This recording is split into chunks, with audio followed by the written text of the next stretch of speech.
नमस्कार मित्रों, कैसे हो? आशा करता हूँ बढ़िया और प्रसन्न होंगे। प्रसन्नता के साथ आज हम सीखेंगे समांतर रेखा खींचना। भाई, समांतर रेखा किसे कहते हैं?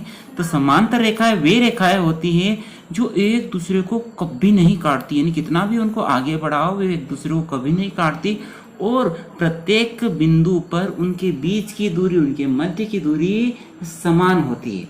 चलिए समांतर रेखा खींचते हैं। मान लो कोई रेखा है, स्केल की सहायता से एक रेखा देख लेते हैं।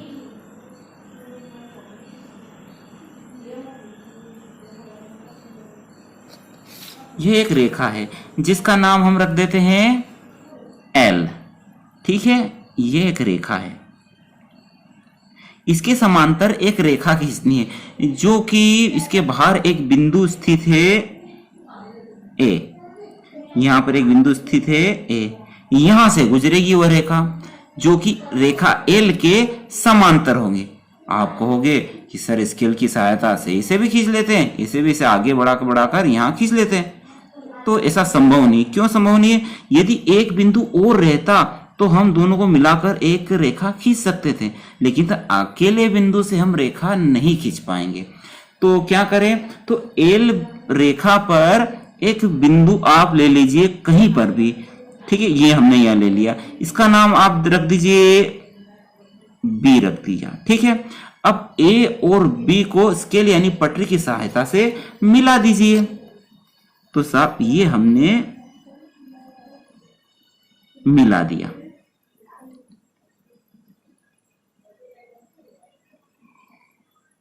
ठीक, ये एक रेखाखंड हो गया। इसका भी नाम रख दीजिए। क्या नाम हो गया इसका? A B. यह एक रेखाखंड हो गया। अब प्रकार की सहायता से आप कुछ भी दूरी ले सकते हैं। ठीक है, तो बी को केंद्र मानकर एक हम चाप काटते हैं। ठीक है, नुकीला सिरा बी पर रखा है और एक चाप काटते हैं। ये चाप काटा। क्या देख पा रहे हैं कि चाप ने एल रेखा को और ए बी रेखाखंड को काटा है। कहां पर काटा है? तो इसका भी नाम रख देते हैं अपन। यह जो काटा है इसको नाम दे दो आप सी और इसको नाम दे देते हैं हम डी। अभी दूरी वही है।